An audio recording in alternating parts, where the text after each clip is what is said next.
We made it. We made it through. Recording in progress now. Okay, I got it. All right.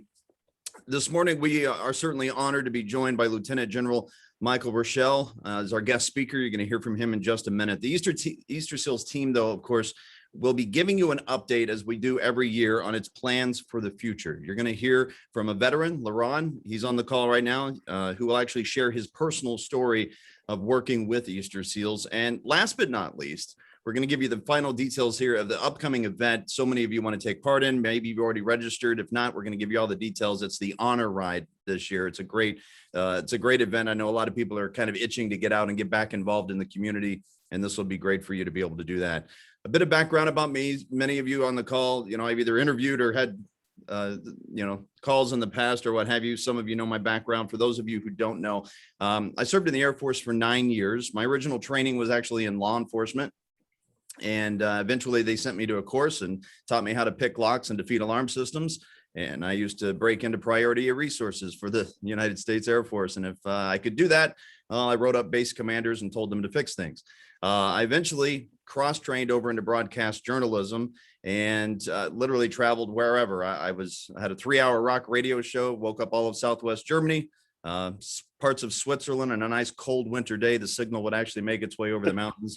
And then I jump on a C5 or a C-130, whatever happened to be flying out with my rucksack and my camera gear, and I'd go cover stories in Kosovo or wherever we had activity going on. So all over the world in my military career. I married an Army soldier, love her to death, love at first sight. So we've been together ever since that time. In my civilian world, we traveled around a lot. My family came here to Cincinnati in 2015, and you move around a lot as a veteran. And I know a lot of companies that are on here right now, you have veterans who work for you, and you may not understand some of that process of going TDY or PCSing, moving around a lot. But Cincinnati is the first place in all of my years, and this is the longest I've lived anywhere since I was 18 years old and went off to the Air Force. This is the first place I can honestly say I feel like I'm home.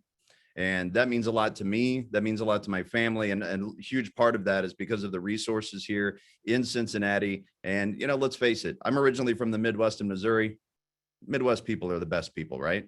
So I appreciate every one of you who, of course, welcome me and my family here. And, we're just such a kind community. So I appreciate all of that. And, WCPO itself honors and values the service of our region's veterans, so much so that they've given me the opportunity to have a dedicated series weekly called Homefront.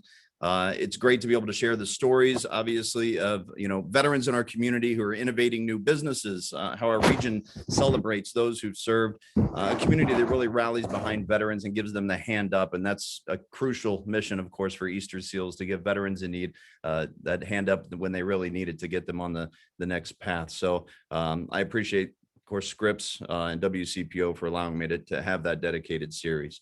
Before we get started here, I do want to recognize today's sponsor, PNC Bank, which has made the Town Hall Forum possible. PNC has been a steadfast supporter of Easterseals military and veteran services, and their support has truly touched the lives of countless veterans here in our community. I'd also like to acknowledge some of our guests in the town hall here in the audience this morning. You can wave your camera, you hear your name. We have from Senator Sherrod Brown's office, Anthony Elopoulos. We have from Congressman Winstrup's office, Austin Heller. State Senator Lou Terahar, very familiar. Thank you for joining us, sir. Representatives for the Ohio Attorney General's office, also on here, the Veterans Administration and Disabled Veteran Services as well. And representatives from Kentucky's Veterans Treatment Courts, crucial link in our judicial system for our vets. Now I'd like to introduce Lisa Sampson. She's the Senior Vice President and Managing Director of PNC Wealth Management. Lisa comes from a family of veterans, and Easterseals is, of course, very grateful for the support and partnership of PNC. Good morning, Lisa. Good morning. Thank you, Craig. PNC Military Employee Resource Group is very pleased to be the sponsor of the Easterseals Military and Veteran Services 2021 Summer Town Hall.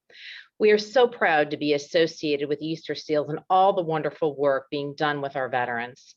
At PNC, we made a commitment in 2018 to hire 1,000 veterans over a 3-year period. I'm happy to say we met our goal and actually slightly exceeded it with hiring 1,004 veterans. They were hired across all lines of business and in several cities that PNC is in. Some of those hires happened right here in Cincinnati. Additionally, we have 8 military employee resource groups with about 2,000 members. These groups regularly get together for interesting topics and guest speakers. PNC is fully committed to supporting our veterans through active education of our employees and our hiring practices. On behalf of myself and PNC, to all the veterans and active military, we thank you for your service to this great country. Back to you, Craig. All right, Pam, thank you very much. 1,004. That's awesome. That is so awesome. Thank you so much for what PNC is doing for veterans across the country. I would like to now turn it over actually to Pam Green, familiar face, familiar voice here, the president and CEO of Easterseals Serving Greater Cincinnati. You know, Pam has been part of the organization since 2003, and over the past 18 years here, Easterseals has grown significantly, you know, and how it serves this community, expanded opportunities for a number of people living with disabilities to secure. We're talking about community employment and, you know, other benefits, and an affirmed commitment to really serving our region's veterans here. So Pam, a very good morning to you. Thank you for your so many years of dedicated service. Thanks so much, Craig, and good morning, everyone. I just want to thank all of you for joining us this morning because I know it's going to be a great session. You know, at Easterseals, we are responding to the needs of veterans in our community. And we really want to work together to ensure that everyone who's worn our nation's uniform has the opportunity to be successful as civilians. At Easterseals, we are all about employment. And to us, employment is so much more than just a paycheck. It is self-sufficiency, it's pride, it's connection to purpose. And so I'm really proud of our team. In 2020, during the pandemic, Easterseals placed more than 400 people into employment. So we were putting somebody into employment, more than one person into employment every single day of the year during a pandemic. And if you were to add up everyone's wages that we put to work last year at Easterseals, they are collectively making more than $9 million in wages. And that's all money that is going into their pockets, their families, and our community. And so we're very, very proud of that. In Greater Cincinnati, we've been serving veterans for more than a decade. And I truly couldn't be prouder of our team and the impact that we make. You know, we started because in 2012, we recognized that we were going to have a generation of veterans coming home, and we wanted to ensure that they had immediate access to resources, supports, and employment because we didn't want a generation of homeless veterans. We knew they'd be coming home with service-related disabilities, seen and unseen, a lot of trauma, but also a lot of talent. So with the support of the Farmer Family Foundation and the Carol Ann and Ralph V. Jr. Hale Foundation, we set out to create a unique model that would allow veterans who were struggling to transition into a civilian life to be served by fellow vets, folks who got the challenges that they were facing. Over the last decade, we have supported more than 3,500 vets in Southwest Ohio and Northern Kentucky, and we've placed more than 900 into employment. Last year, during one of the hardest years we can all remember, we placed 82 vets into employment. Really, as I've said, a little proud. And so now I'm really excited to share what's next for Easterseals. We've got big plans for the future, and military and veterans services are at the center of those plans. You're going to hear more in the coming months about our strategic vision, but I'll give you guys a sneak peek. At the center of this, we're planning a military and veterans center in our community. It's a first in the region. We're never going to turn a vet away. There's not going to be eligibility requirements or restrictions. It's really for every vet and their family. And our goal is, Rusty taught me, eliminate registration frustration. We want to have one stop where veterans can come in and they can access the services, not just of Easterseals, but all of the wonderful partners that we have in the community that support their housing needs, that support their behavioral health needs, that support their dental needs. And so folks can come to one place and get those needs met. But we're also going to have a learning facility, access to free Wi-Fi and computers, and just a common space for camaraderie, for mentorship, and for community. So later in our town hall, you're going to hear in greater detail how we're guiding veterans on their journey to employment and success in their civilian lives. But before I turn it over to Craig, there's some folks that I would also like to thank. And it's some of our amazing partners, supporters, and employers. So as we said, thank you so much to PNC. PNC does so much to support veterans in our community and Easterseals, and I can't say thank you enough. I also want to say thank you to our amazing early partners, Chris Bachnick from the Hale Foundation and Mary Beth Martin from the Farmer Family Foundation. Mark Romito from AT&T, you guys are fantastic. First Financial Bank, Ilaria, I believe you're here, Wyoming, Ohio Cycling Foundation, Tire Discounters. I want to say a special thank you to Audrey Treasure, our wonderful partner at the Workforce Innovation Center at the Chamber of Commerce, and certainly our Board of Directors and Military Advisory Council. The other person that I have to say a very special thank you to, and I hope he waves his hand, is our wonderful chair of our Military and Veterans Advisory Committee, Gary Dent, who is an Army veteran, a wonderful board member, and a wonderful friend. So thank you, Gary, for all the work you do, and also for the fantastic connection to Lieutenant General Rochelle. So again, I appreciate all of you joining us this morning, and I'm now going to turn it back over to you, Craig. All right, Pam, thank you very much. Joining us now is Scott Robinson, the Director of Easterseals Military and Veteran Services. Scott served in the United States Air Force just like I did. He spent a little bit more time. He was in for 30 years, earning the rank of Chief Master Sergeant. He served all over the globe as well, from Europe to Japan to Iraq, and was responsible for 3,000 personnel under his command at one point.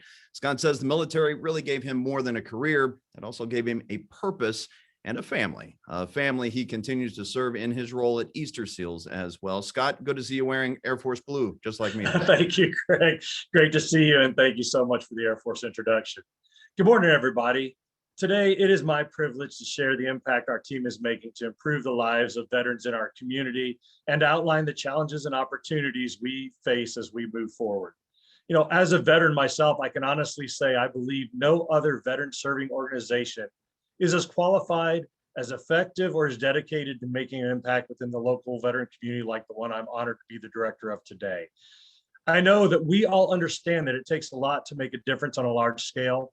It takes a team like the one I lead, but still beyond that, it truly takes a passionate, dedicated community like ours here in Cincinnati to create the synergy and generate the success we celebrate daily.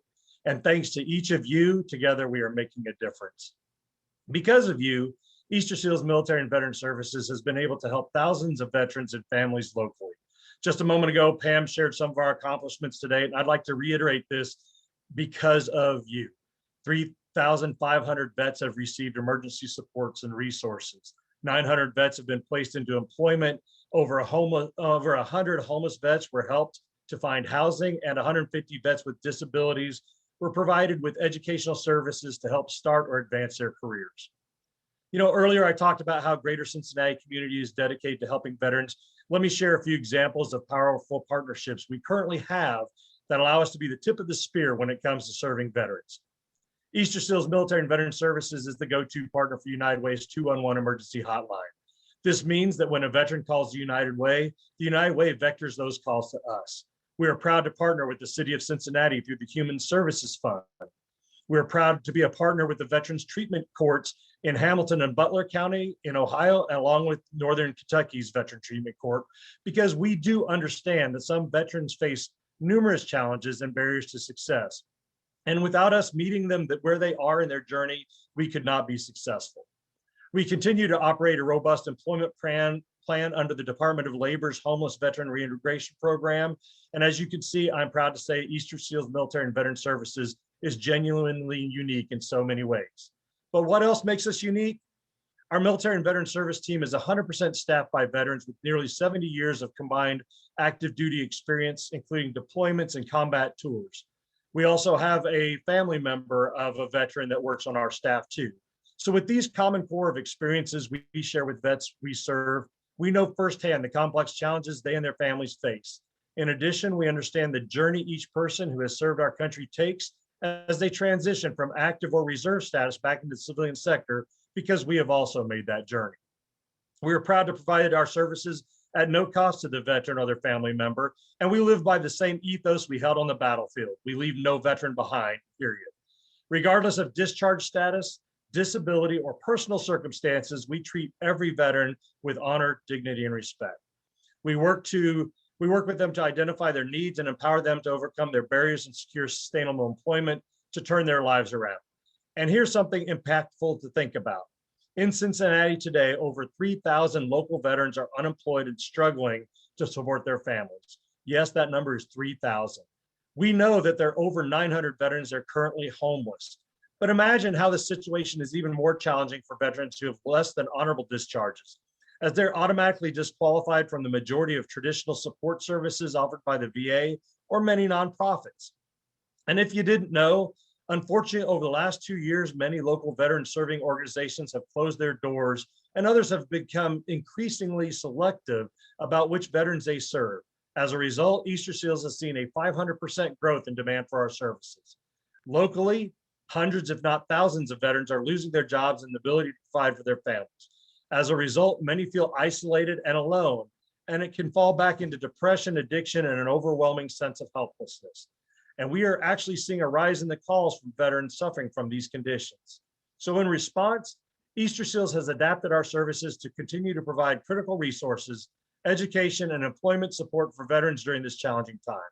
Our job developers continue to work with veterans to secure and retain employment.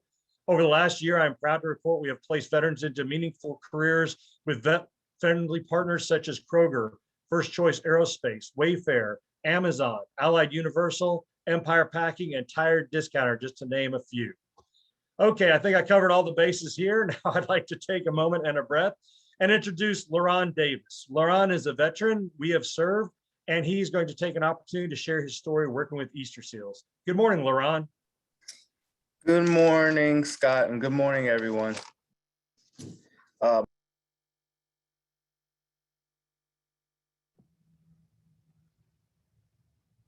Hey, LaRon, you accidentally muted yourself. Go ahead and unmute. Okay, I apologize. All right, so early on, I struggled to reacclimate into civilian life after leaving the military due to my PTSD from the Marine Corps. During this struggle, I developed a drug problem that quickly became a struggle of its own. By 2019, I was deep into active addiction, leading me to being arrested. I was ordered to complete Veterans Court for Hamilton County. While on the Veterans Court docket, it was suggested that I contact Easterseals for assistance with employment as well as mental health therapy with the VA. By this point, due to the childhood and military trauma I experienced, I had lost faith in myself as well as others. So initially, Easterseals was just a check in the box that I needed for Veterans Court. Soon, I began to feel a sense of comfort when dealing with the staff at Easterseals, because I learned that some of them were vets and had endured similar traumas to my own. So being a person with no job, transportation, and a damaged view of myself, the help that was being offered to me in the way of bus cards, job leads, and support through mentoring was much needed and greatly reduced the stress that I associated with the workforce. You definitely get a sense that the employees of Easterseals take pride in helping people meet their personal and professional goals. This quality was especially present in Jennifer Wells as well as Chris Macklin, they would go out of their way and at one point give me clothes for my daughter and bring me canned goods and other food items. I am eternally grateful, and I attribute a great deal of my current and future success to the Easterseals staff for motivating me and holding me accountable to the goals they helped me set for myself, both in my personal and professional lives. They also helped me obtain my peer recovery supporter certification, as well as my CDCA. Their help and guidance has had lasting positive effects in my life. I'm sorry that I read that off like that. So, Wow, You did Lauren, great. that's amazing. Thank you so much for sharing that story. Yes, sir. You're an amazing individual. I know we've been on this journey for a long time together, and the advances you've made and the improvements in your lives and all those folks that you're helping now as a peer supporter with your CDCA is just incredible. So thank you for sharing that. Thank you for doing all you do. You do make us proud. You show how what my team does makes positive impacts on the veterans' lives. And before I turn it back over to Craig, I want to say this real quick. Easterseals and Military and Veteran Services could not have been possible without startup investments and continued philanthropic support of this amazing community. And I want you all to know it is your support that allows us to open our doors to veterans. It's your investment that provides us with resources to answer all those life-saving calls. It's your network that creates employment opportunities for veterans who want to earn a better future. It's your passion that inspires us to do better, to do more. And for this, I thank you, each and one of you, from the bottom of my heart. Over to you, Craig. All right. Thank you, Scott. Now, shout out to Jennifer Wells and, of course, Chris Macklin. You know, these aren't just employees that just have a job.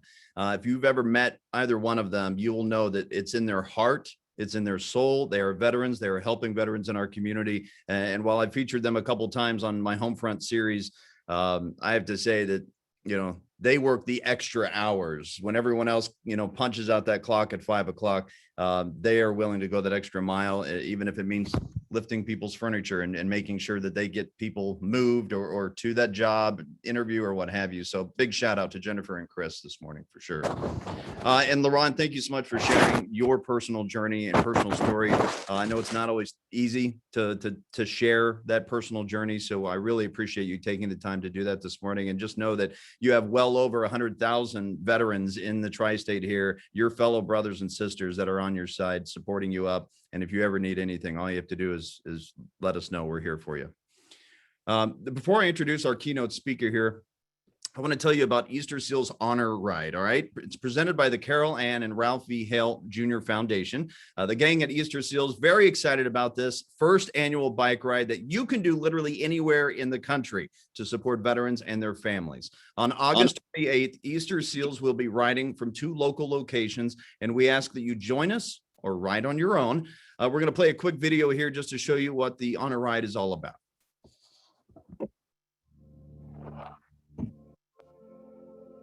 Who could you ride for? Right now, our veterans need us. The ones who served our country, the ones who came home, and the ones still trying to make it home.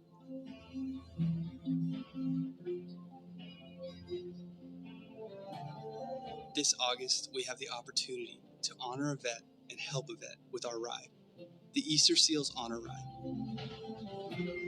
A bike ride to honor the service and sacrifice of those who have worn our nation's uniform. Register as an individual or as a team and join us in a group ride on August 28th. Or you can make it your own personal ride with any bike, anywhere, and anytime you want.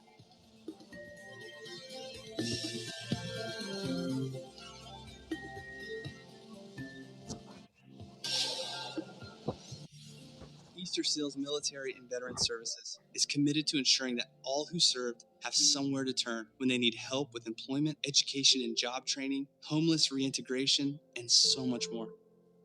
Register to ride or buy an honor ribbon today. Philanthropy is critical to the livelihood of Easter SEALs, military and veteran services. In fact, 65% of the annual budget actually comes from the generosity of this community. And we know this community is a community that gives whenever there's a need. And if not for your kindness, Easter SEALs would be forced to turn away veterans, which we do not want to have happen. The goal for the honor ride, by the way, is to raise $150,000. Right now, we're just over $87,000, so we're getting there. Be sure to visit Eastersealshonorride.com to sign up and to learn more details today. And you saw in the video there, you could be on a stationary bike at home, at the gym, on an actual bike outdoors, enjoying the nature and the trails with your buddies. A gift of $100, $50, even $5 can make a lasting impact, because we know the good work that Easter SEALs can do with that. By the way, I've just sent out a link. If you can't remember, Eastersealshonorride.com, or if you already follow me on social media, I've sent out a link on my Facebook page and Twitter, which is McKee WCPO. You can find out the details there as well. Two more important things I have to share. First, thank you so much to the kindness of PNG. Everyone who purchases an honor ribbon at Eastersealshonorride.com today will be entered to win a 4-pack of tickets to an FCC game on September 11th. An honor ribbon is just $15, but you must purchase that today in order to be entered to win those FCC tickets. Second, all honor ride teams that sign up and reach $1,500 by July 30th will have their names on the first annual honor ride t-shirts. That's pretty cool.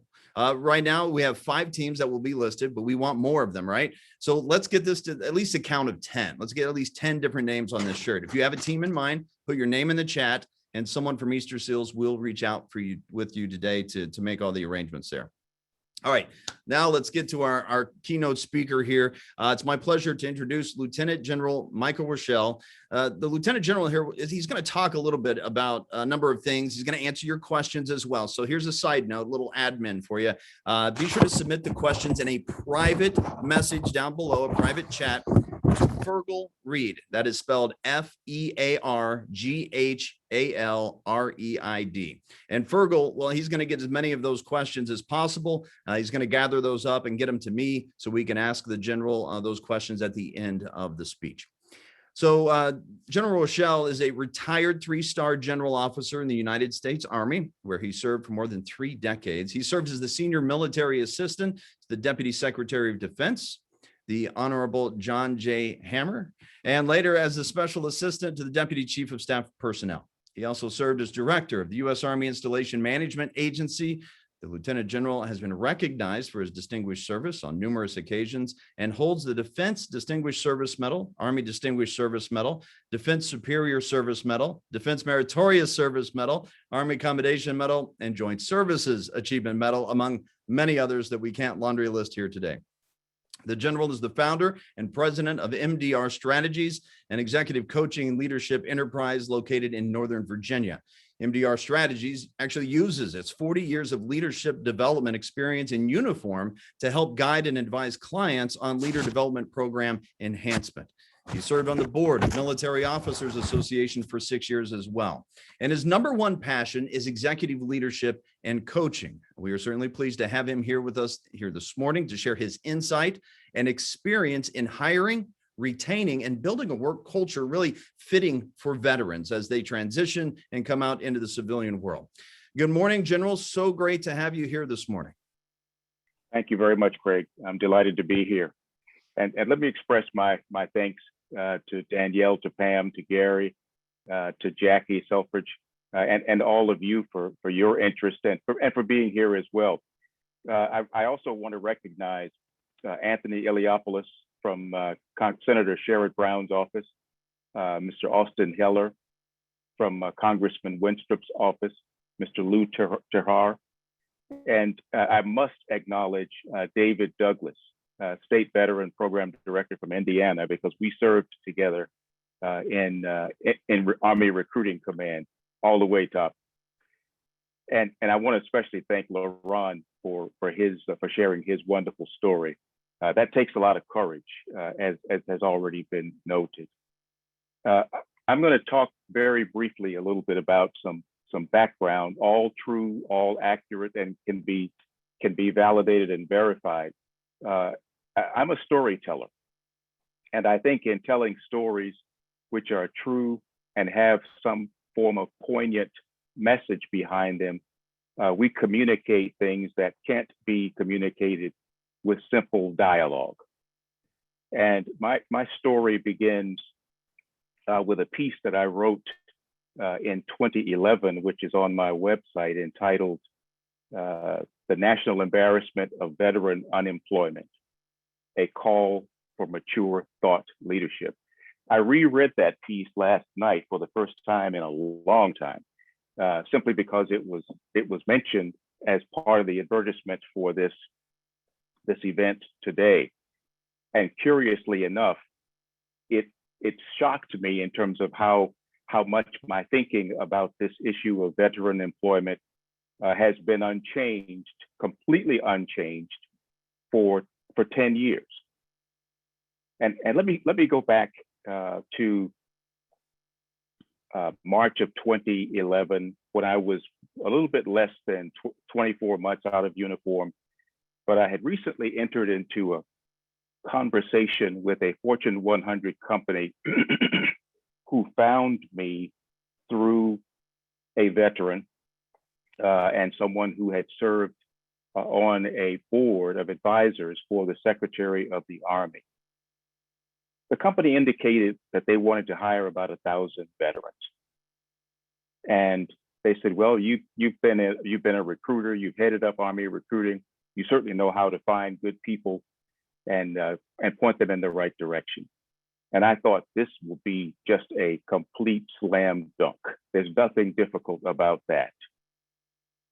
But to my amazement, as I began to work my way up the food chain, if you will, in this company, I began to talk with leaders who were asking me questions about specific qualifications for veterans that essentially would have allowed them to place a perfectly, and I'm emphasizing the word perfect, a perfectly round peg in a perfectly round hole.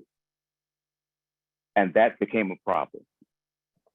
And no matter how I attempted to convey to them the opportunity they had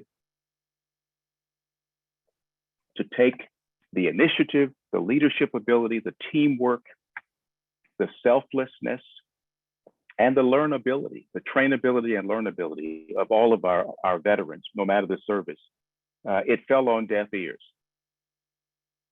That was 2011, and I was very disappointed at that. It came to nothing.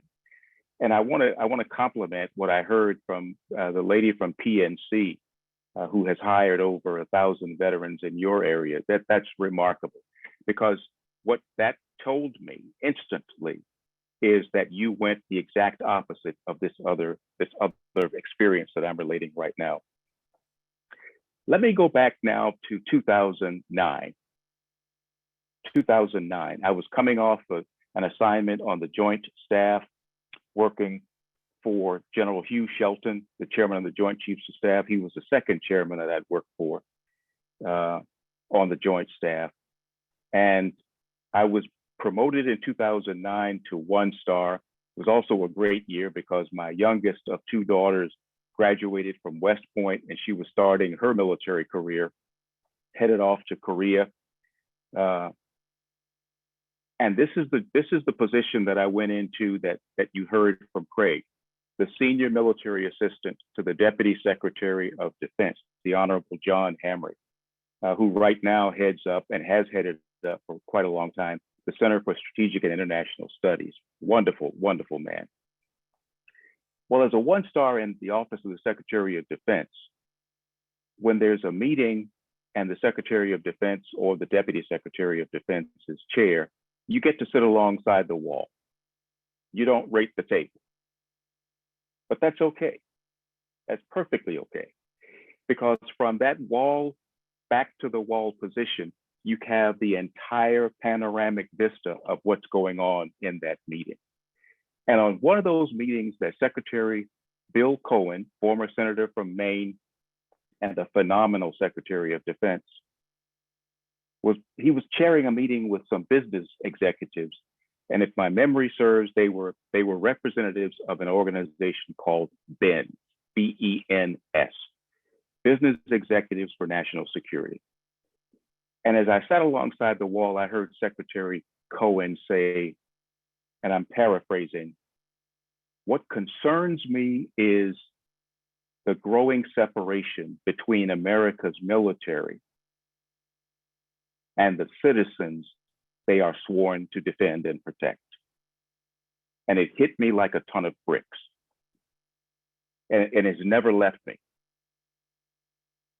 And what I want to share with you is that not only were his words somewhat prescient, but they were also fairly revelatory. And I'll spin that part of the story as we come forward in time between 2009, when I heard him utter that. By the way, he has uttered it in public fora many times since then. So I'm not telling anything out of school, so to speak. After 2009, a number of different things happened. I found myself at Fort Jackson, South Carolina, as the commanding general of a training, not a training center necessarily, but a training school. Wonderful assignment. And in 2001, I was part of a staff ride. Now, some of you will know what a staff ride is. Some of you may not. Wonderful tradition in the military, particularly in the Army. And this one was done in Montana following the last 4 days of George Armstrong Custer's ride and the Battle of the Little Bighorn. And it was done on horseback. 4 days, 3 nights. We would ride all morning, stopping at various key points. There were 36 or 37 generals in this event. Stopping at night, there'd be a helicopter that would come in and bring a historian, a brilliant historian from some university, who would give us his or her insights after dinner on the segment of that event, those travels by Custer at that particular point, geographic point. What he knew, what he didn't know, what he could have known, and the implications of all of those.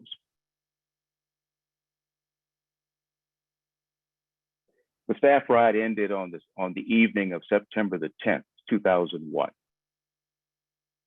And as the sun was setting, the wonderful 4-star general who organized this gave us a talk at the Little Bighorn Monument as the sun was setting behind him. And we were saddle sore and tired, sitting on the ground mostly, kneeling, standing, sitting. And he said, "I can't tell you what lessons you will take from this experience. But what I can tell you is that those lessons will be very, very important as you emerge into the senior most leadership positions of our Army." And I remember as vividly as it were yesterday, my thought was, yeah, right. This is it for me, I'm sure. And then I went back to listening again, but he said, because the future will be very vague, it will be very ambiguous, and you'll have to make decisions in much the same way and without much of the same type of specific information that Custer was missing. Pretty profound. Well, he left, boarded a Lear, and flew back to Washington for a meeting the next morning. We all boarded I think it was a C-130. I can't remember exactly now. Flew back to Fort Leavenworth, Kansas that night. And I awoke on September the 11th, the same way that all of you did, and to the same information,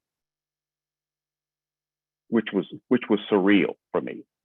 Frankly, because as my thinking was, if what I had just witnessed on CNN was true, then there would be things happening outside this building. I was in a bachelor by Distinguished Visitors Quarters, DVQ at Fort Leavenworth. Things would be happening. There would be movement in the streets. There would be a lot of things going on, equipment being issued and the like. There was nothing. There was absolutely nothing. And I stepped outside to see. And that threw my senses way off, because it was counter-real. It was countercultural. It was so surreal. I came back inside, continued to watch CNN and watch the second tower attack. And then I realized that this is Orwellian. It's beyond Orwellian. I don't even know what's going on. Well, then things did begin to seriously happen. I can talk more about that, but that's not the point I want to make. 100 days after that, I received a call from the same four-star general who led the staff ride. And his words were, "Mike, we're calling your number." And Top, you'll appreciate this. "Mike, we're calling your number. You're going to go take Army recruiting. You're the best qualified person by virtue of experience in that business to do that. And I know you won't let us down." That call came roughly 90 days, I guess, after September the 11th. And on the 100th day after September the 11th, I was given command of Army recruiting nationwide. 4 years.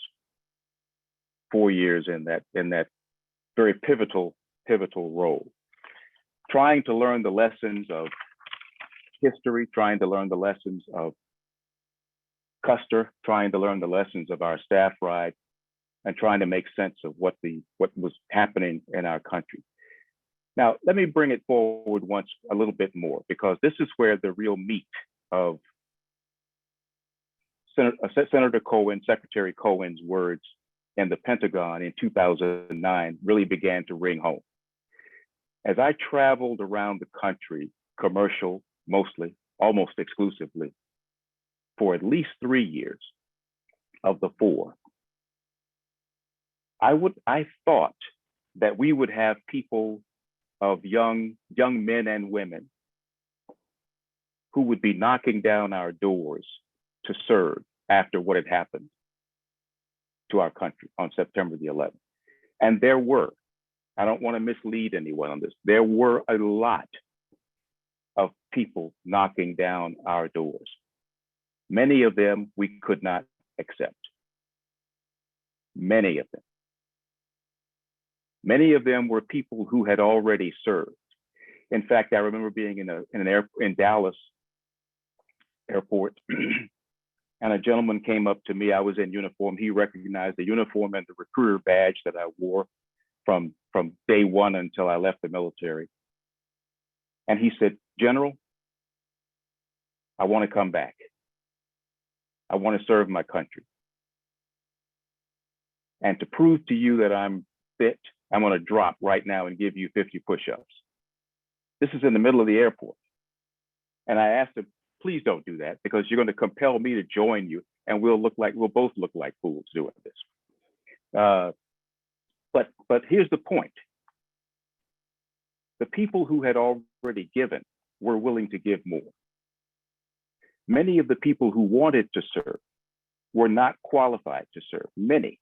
And that number has declined somewhat precipitously since 2011. Now, here's the real kicker, though. What I also noticed, and this was especially noticeable during spring break, two or three spring breaks after September the 11th. Young college students moving back and forth to home and back to college and so forth, because my life was constantly, almost every day, on the road somewhere in the United States or outside the United States. Those individuals would actually avoid eye contact with me. They recognize the recruiter badge too, because people like First Sergeant Douglas had knocked on their door or paid them a visit in the past. And I wondered, what does this mean? What does this foretell? What should I make of this? And I'll tell you the gospel truth, I still don't know, but I'm still sitting in that question because it's a very deep question. And to take it full course, fast forward now to 2005, 2004, 2005, we are now not only engaged in Afghanistan, but we're now engaged in Iraq.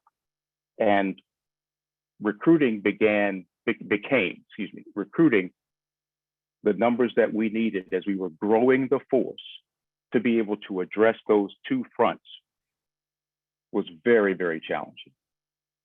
Very challenging indeed, especially to keep the quality that we were looking for up.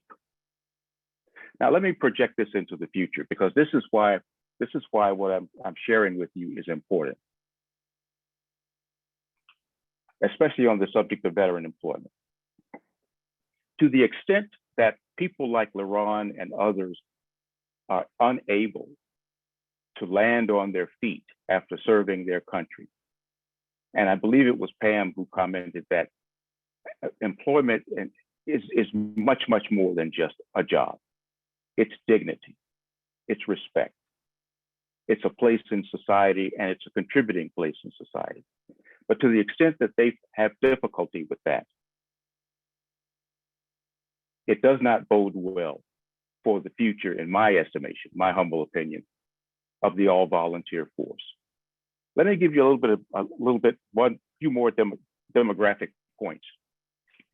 A researcher at Carleton College in Minnesota recently published his research indicating that the college attending population in America will drop by 15% between 2025 and 2029 and continue downward 1 or 2% thereafter. That fact I uncovered while discussing, that tidbit or fact I uncovered while discussing coaching for new university presidents and the challenges that they will face. The competition will be fierce. I probably don't need to tell you this, but the military and colleges have, since the beginning of the all-volunteer force in 1973, the year after I entered the Army, have always competed largely for the same bright, intelligent, young population of men and women. And as that population declines, that competition will become even more fierce. So this reduction, the reduction in the college-bound population, is raising the alarm among university presidents. I submit that it should raise the alarm with every citizen who is concerned about the future of the all-volunteer force as well. And the ability of young men and women like LaRon and others to leave service, land on their feet with help from organizations like Easterseals, many others, will in fact send a very stark message to future young people who might consider serving their country. I'd like to end with a quote. It's a favorite quote of mine. In fact, I shared it with a young man, by way of his mother, 5 years ago, maybe. I had an opportunity while I was at Carlisle, Pennsylvania, to visit a husband and wife, both veterans. She was my staff judge advocate at Army recruiting, and her husband, also an Army JAG, was the installation lawyer. And their son, who is now also in uniform, serving in Korea, who happens to be a Rhodes Scholar, pretty bright young man. But I shared with him after the visit and dinner at their home this quote by Voltaire. And I would leave you with this, because the key to veteran employment is for leaders, and this is the point that I made in my 2011 piece that I wrote. The key is for leaders, executives, to ask the right questions of their staffs, particularly their HR staffs. Because that's where the perfectly round peg into the perfectly round hole phenomenon comes from. And leaders must challenge it. And here's the quote, and then I'll end. Judge a man by his questions rather than his answers. Voltaire. Thank you. General, I thank you love very I love much. your questions. Thank you very much. And to that point, we know the transition. We know companies, a lot of times don't understand a veteran's background, the life of acronyms or what have you. The question here from First Lieutenant Nicole Dowdle says, of course, shout out to General Rochelle. Absolutely. Any tips on how company leaders, not just employers, can better understand and buy into hiring and working with our heroes here? Do you have maybe a top 3, tips here for employers out there? It's very simple. Yes. First of all, thank you, Lieutenant, for the question. It's simpler than you think, and by that I simply mean when leaders are told these are the candidates that we have to present to you, Mr. Decider, if you will, or Madam Decider. Ask why are there no veterans on this list? Why is that? What did you do to try to place veterans on this list as part of the consideration? And then listen. And now this is a little coaching, so forgive me for this. You didn't invite me to be your coach, but this is a little bit of coaching. Listen and then think about the thinking that's behind the answer. Because you'll hear perfectly round peg in a perfectly round hole. And that's where you challenge it. That's where you challenge it. I hope that's the answer. I hope that satisfies your question, Lieutenant. Thank you. And if we can talk about this, round peg, round hole concept, a number of veterans need to bring out the whittling knife and have to really carve that peg to get it to fit into the civilian workforce.